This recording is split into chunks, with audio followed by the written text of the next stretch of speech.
Hi, I wrote a whole script on Saturday and then this happened.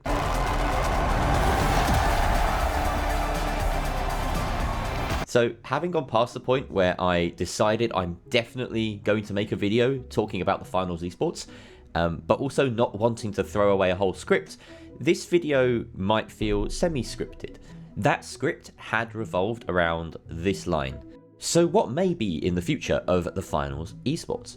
Well, to my mind, there are a number of things that it would be great to see, but basically it boils down to 2 points. The first is an official circuit, and the second is in-game improvements for esports. So now that we know we have the official circuit, it's been announced, we've got the Finals Major 2025. We don't know when that's going to be, but it's going to happen, and we don't know if it's, going to be a one-off event, or whether there's going to be kind of like a league and qualifications and playoffs and etc. and all this stuff building up to it. And we don't know either how much investment each of those stages is going to have. There's so many questions. But we do know it's going to be there. The question for me now is, what are they going to do in-game to improve the esports? So we've had a lot of events to kind of stress test what esports may look like in the finals. We've had Twitch Rivals and the anniversary event recently, but those were more kind of show match style things. I'd say Breakout has probably presented the best representation of what it could be, alongside various tournaments run by Fixie and Waltz and MXKX in Pro Hubs and all these different things that are going on at the moment. I'm sure there's tons of other stuff going on that I don't quite have my radar on. But the point is that the competitive scene has been kind of worked on. It's been established. Rule sets have been modified and ironed out. And as the esport from a player point of view, it's kind of there. I would say this game is absolutely sort of in a spot balancing wise and consistency wise.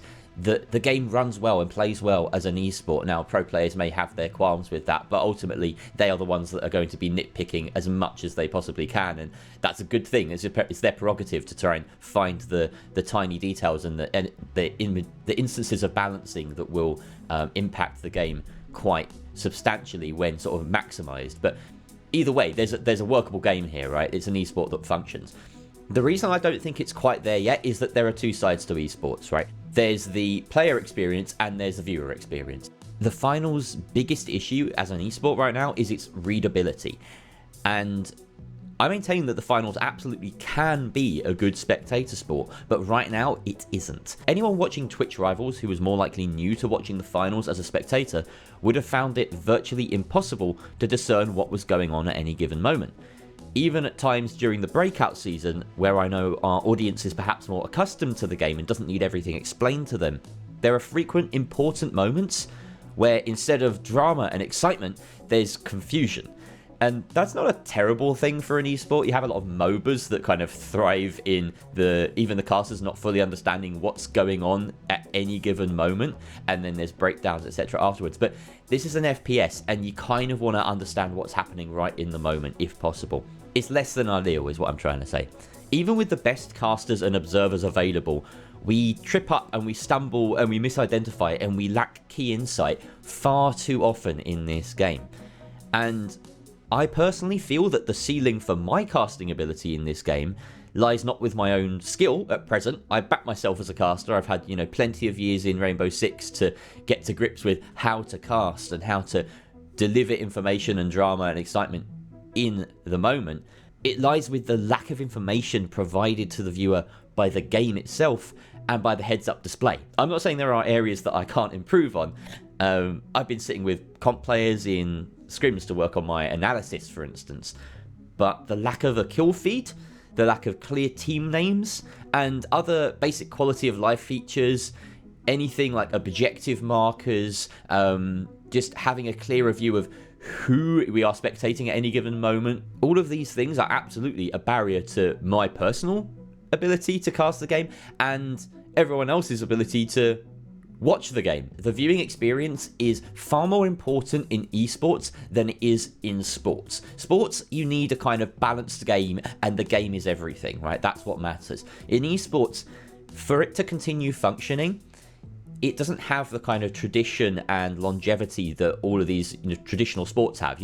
Football isn't just going to disappear overnight. Even tennis or whatever obscure sport isn't going to disappear overnight, because there's an established tradition of playing it and like an ethos of continuing, and all of the infrastructure is there. The finals could disappear overnight, right? We've seen live service games this year all had the rug pulled, and I don't expect that to happen at all, but it's a possibility. So the infrastructure and the basis has to be there, and the same goes for esports, right? The only way that a developer makes a return on an esport is if the viewership is there. It's essentially a huge advert for their game. And in order for there to be a long-lasting viewer base, you've got to have a good viewer experience. I don't think the viewer experience is there right now. And what I'm talking about isn't just what I think here. This is a kind of almost universally held opinion amongst the casters and observers that I've worked with in the finals. Let's take a step back for a moment. The finals is going to have an esport, it's going to have a major in 2025, and we know that people watch it because it's good. But why is it important that the viewer experience is so good by the time we reach that major? Well, retention is the key word here.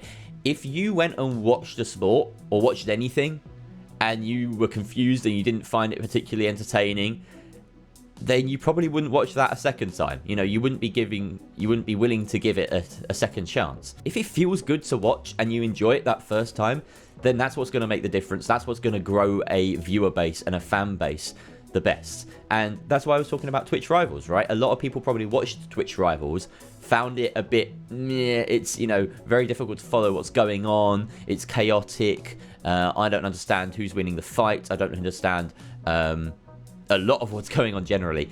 And that may have been their last experience with the finals. Even, as a viewer, they might not play the game, and they might have decided, oh, if that was fun to watch, then I might have decided to go and play this game, but it just looks like confusing and not very fun.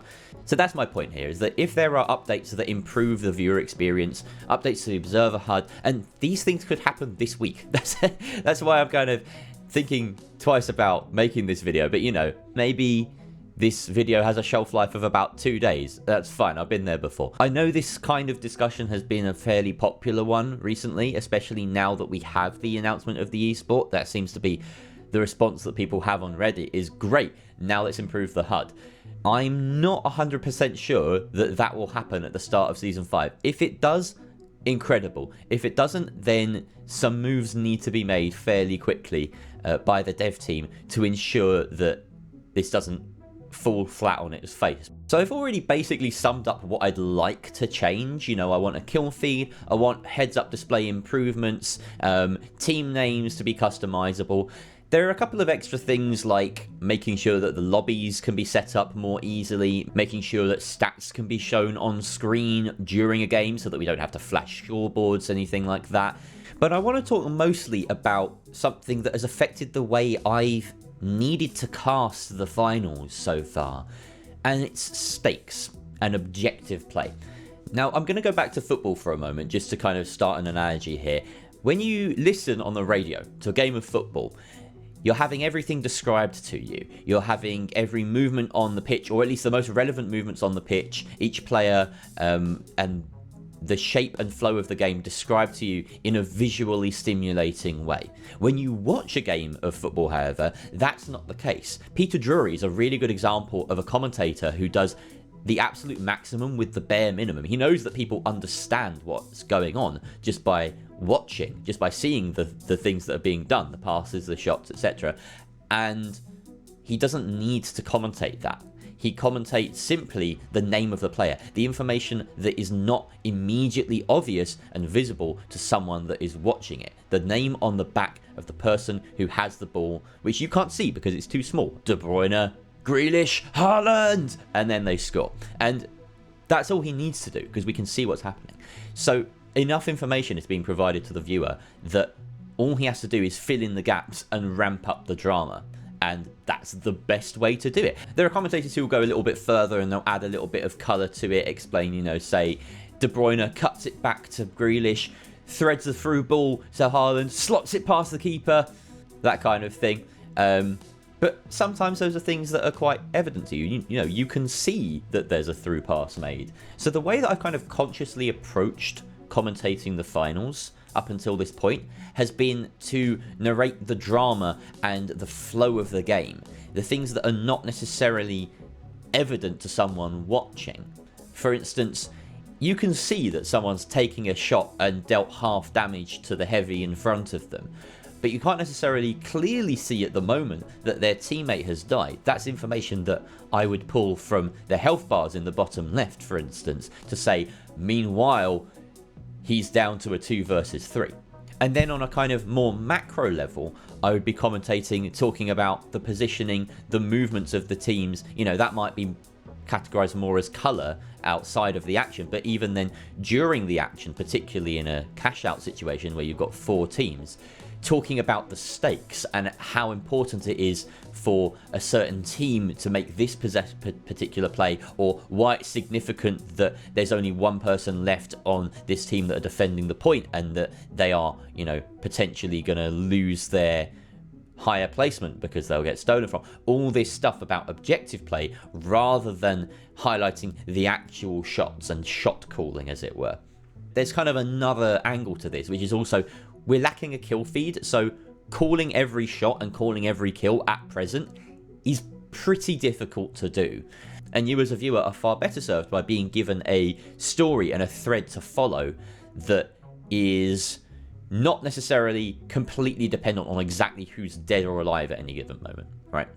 So the way that I end up casting 12-mans differs greatly to the way that I end up casting a 3 versus 3. A 3 versus 3, it really is all about those team fights, and there is a little bit more clarity in what's going on at any given moment, and you don't really need to focus on anything about the objective besides the timer, and, you know, whether there's been one cash out or none, and knowing the stakes of, you know, this team can afford to lose a cash out at this point because they're 1 up, or they can't afford to lose it because they're going to go out if they do. And then the kind of wider context of, will this set them ahead in the series, or will this impact their overall point standing, etc. Basically what I'm trying to say is that casting is all about making choices. You could decide to narrate literally everything you see in a kind of play-by-play traditional style, like a horse racing commentator where you're saying everything at 1,000,000 miles an hour, and even then you're going to miss out important information. There's no way that anyone can convey exactly what everyone is doing at every given moment in a game, and no one wants that. You know, you don't want to hear a constant barrage of information. It's not entertaining, it's not pleasing to hear, and it's not helpful. So my general point here is that casting involves a lot of quick decision making, and you have to inhale a lot of information and then sort of regurgitate that information in a much more concise and entertaining way, in a way that adds value to the broadcast. And a lot of the time that means that you're not saying everything that you see or every piece of analysis that you've processed. Oftentimes it means, in fact, presenting just one clear idea or summing things up very quickly, doing the opposite of the kind of everything, everywhere, all at once approach that you get from horse racing commentators, for instance. It benefits us and the viewer to have clarity of information on screen, so that as a caster, we're not kind of picking up the slack. I would like to not have to explain every few seconds, for instance, whether it's a 2 versus 3 or a 3 versus 3, or a 1 versus 2, or whether there's been a team wipe, etc. That information should ideally be on the screen and very clear to see, particularly in a 3 versus 3 match. You could literally always have a counter at the very top that just showed people, oh, 2 versus 3, 3 versus 3, and maybe it kind of like pulses a little when it changes. So that's very, very clear to see in the sort of team colors or what have you. Now, I did have a kind of a sketch of an idea, and I'd be really excited to see if this gets implemented in the coming weeks, because it's something that I suggested to a few people, including the folks at Embark. I've never charged any money for this idea, so if it does appear in the next patch, I'll simply be honoured. So a while ago, using my incredible graphic design skills, I came up with this masterpiece, and this is a multi-team kill feed for a 3v3v3v3 format, a cash out game in the finals. And you can see you've got each team has their own column. So we've got teams like NTHX, BBB, G2, and FaZe. I made this a while ago. You can see at the top the most recent kill, which would be Belize killing Chickpea, and then Maserati killing Swaco. And you can see that they fall under the BBB and G2 thing. Now, that's important because it helps us determine that BBB are currently fighting G2. And then we can see further down the list, Alphonse being killed by Spoons, and then Noli trading that kill onto Spoons. And that determines for us that NTHX are fighting FaZe right now. So it neatly separates out the multiple fights that you may be having during any given moment in the finals, because it is a chaotic game. Another example of something that might happen, for instance, is something like this, where you have multiple teams involved in a fight, everyone involved in this fight. For instance, we can see everyone's interacting with every other team, and it helps to discern who's doing best in this fight. For instance, you can quite quickly see that the players on NTHX, they've lost a player and they haven't gained any kills. The players on BBB, well, they've gotten a pair of kills, but one of them has died. And it would be much better than the alternative, which is a stacked kill feed where every single kill appears one after the other. Now, if we get something like this week, I will be absolutely over the moon. I highly doubt that this has been so high up in their agenda, but a stacked normal kill feed where it's just left and right and there's no distinction between the teams other than perhaps the team colors wouldn't be the worst thing. It would certainly be a massive improvement on what we have now as an observer experience, which is no kill feed whatsoever.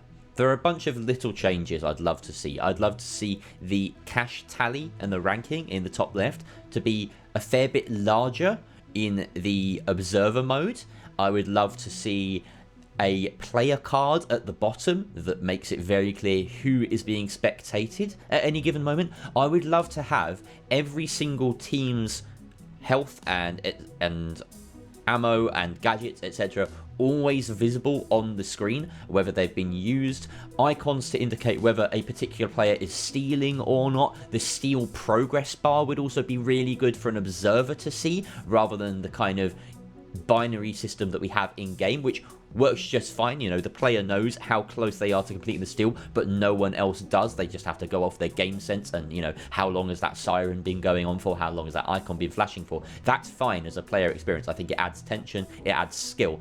But when you're watching it, you want to know just how close someone was to getting the steal. You want to know that they were 0.005 seconds away from making the game theirs, from winning. So it's a big deal to me that all of this kind of information is on the screen and doesn't have to be kind of pulled out from intense knowledge of the game, because the casters, if we can't do it, then there's no way in hell that a viewer is going to be able to spot all of these things. I'm saying your average viewer. Of course, there will be experienced viewers and experienced players in the game that will always notice things that a caster won't, but the caster has to absolutely have that information delivered to them as clearly as possible. So one final topic I'd like to touch on in this video is game mode, and I've kind of turned around on this. Back in January, I made a video basically extolling the virtues of quick cache, of 3v3v3 as the potential ideal game mode for any sort of esports. Now, obviously, over this year, we've seen basically everything else as a kind of competitive mode. We've even seen Terminal Attack be pushed as the ranked mode in Season 3, and Quick Cache has been left solely as a casual, as a non-competitive mode. My initial argument was that Quick Cache is actually the easiest to follow. There's a single ball, a single objective, and that you can follow the action and the chaos, which is a key element of Quick Cache, as opposed to, say, 3v3, quite well. Since then, I've seen the light, and I can tell that 3v3 is kind of the worst of both worlds, right? You don't get the chaos and enjoyment factor that you have in a full 4-team cash out, but you also have the least balanced variant of any of the three kind of main modes, which are 3v3, 3v3v3, and 3v3v3v3. You know, because third-partying is such a big deal, and I didn't really understand that at the time. The game had only been out for, what, a month or two at that point. A lot longer in open beta, of course, and closed beta. But having kind of seen how quick cash can be played as a sort of very sweaty mode, I can understand that it's not the way to go. Third partying just is too determinative of a factor. So, talking about cash out and 3v3, I personally feel that cash out is a far better game mode for the esports. I feel like it's better game mode in general, personally, when I'm playing it as well. I don't mind the kind of being third party, the chaos element. I think that's part of the game. It works quite well. 3v3 feels stale. It feels slow. It feels like a very different game to the finals, where, you know, chaos is important. It's a key factor of the game. It's kind of baked into it. And it is the most balanced mode, 3v3, right? You're not going to get any fairer than one team versus another team just fighting each other. But god damn, is it so boring. Like, I much prefer casting and watching a game of cash out. As much as it might be slightly less balanced than the alternative, it's just better. Cash out may be harder to follow and more chaotic, but it's absolutely peak finals. It's what the game is designed for, and it's the chaos that makes it all the more enjoyable and unique. Plus, the depth of strategy is far greater than any alternative, right? You just don't have the same moments, the same decision making, the same drama in a 3v3 or even a quick cash that you do in cash out, and that has to reign supreme. Now, what's important to note here is that, as we saw from the results of Breakout Worlds, being good at 3v3 pretty much equates to being good at cash out as well. Berts and Scallywags were not only the top two teams in the 3v3s meeting in the grand final, but they also won the most cash out games in the group stage the prior weekend, each taking the first place from 5 of their 8 matches. So you can make the argument that the best 3v3 team is also probably the best cash out team. It's just about being good at the finals. And so if that's the case, and we don't need to worry about one being more balanced than the other, then go with the more exciting, more true to the ethos of the finals variant of the game. Go with cash out. That's not to say we should only do cash out, right? There's definitely a situation where you probably want, at the end of the day, to have that 1v1 to actually truly determine who are the best group of 3 players, no other factors involved. So I like the way that even the game itself does that in ranked tournaments, in World Tour. It pushes you gradually through this wave of cash outs until you reach the final 3v3. But I just want there to be so little 3v3 involved in the esport that I wouldn't be opposed to it being out completely, and for cash out to be the way that the whole thing is determined. It is a horrible kind of balance they've got here, because the game works well in both ways. And if you look at the way that battle royales work, because they always naturally grind their way down to a 3v3 anyway, it kind of solves the problem. Now, is there a world where there's a kind of new finals game mode that is essentially battle royale, but you get eliminated based on objective play? I haven't really thought this through properly, I'm just sort of spitballing, but imagine cash out that lasts perhaps a bit longer than it usually would, and at various stages throughout that game, a team is eliminated. So you get the 4th place team after 10 minutes just gets dunked out, and then it becomes a 3 versus 3, and perhaps then you reduce it to 1 cash out, so you essentially become a quick catch, and then the 3rd team gets eliminated after a bit, and then it's settled in the arena by a 1 versus 1, or by a 3 versus 3, if you want to call it that. That might be quite a fun game mode for them to try and play around with. I'm certain that that has crossed their mind as devs, but it's just occurring to me right now, so maybe it hasn't, I don't know.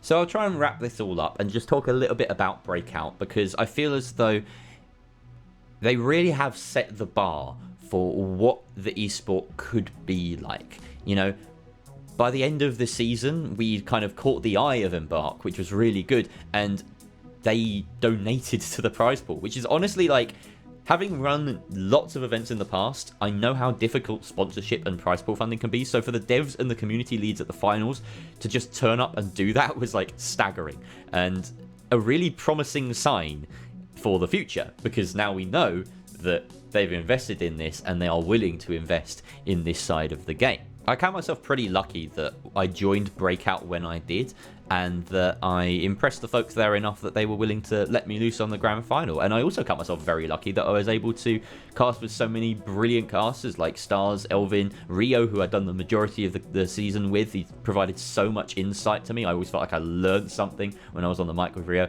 And of course with Fixie at the end of it, who was just like Rap God Supreme, essentially. Like, he could follow everything and tell you everything that was going on at any given moment. And he's got that insight, you know. Really great caster, Fixie. And I'm amazed that he's only really started doing this in the past year. He's got some serious talent. I love the approach that Embark has taken to this game as a whole, putting the game first, building the core player base, laying the groundwork for hopefully many years of success and positive player experience. And I would hate to see them take the opposite approach to any competitive scene. I don't want to see them rush into things. I would like them to build the infrastructure and the capabilities of the game to support esports before we launch straight into anything that we might regret. But regardless of how it happens, I'm amazed and thrilled that we're finally getting some official esports for the finals. It's been a long time coming. You know, everyone saw it at the very start and said this has potential. We've stuck it out. We've been through thick and thin, and now we're almost there. Thanks for coming along and listening to this relatively rambly video. Like I said, it was a bit more freeform. I had a script, then they announced this thing, so we just kind of wrote by the seat of our pants there. But let me know if you like this style a bit more. I tend to go for more scripted videos, but I could talk for days. It's literally what I do. Way back in January, I made a vastly overperforming video for my standards. I'm still incredibly happy how well that did. If you're here because you subscribed off the back of that Finals Esports video, don't worry, there will be more coming soon. But I don't consider myself a content creator in the normal sense. You know, I'm a caster, and I occasionally make videos when it pleases me or when I feel like I need to, as I am now. Do subscribe to the channel if you're interested, but do bear in mind as well that in the coming weeks I am aiming to get out a couple of videos that are not finals related. So if you see those in your sub box, you know, give them a watch if you fancy. But I have some other interests. I'll be posting perhaps a D&D video and a little video about Rainbow Six as well. So yeah, it's going to be a bit of a mix of stuff. This channel is not going to be as cut and dry for the next short period of time as it always has been, where I've been like, it's this thing, and then I changed it to this thing, and now it's this thing instead. Now I'm just gonna post what I want. All right, that's how this is gonna work for a little bit. I just want to make things. So yeah, stick around if you enjoyed it. And what do people say? Like and subscribe. Yeah, that.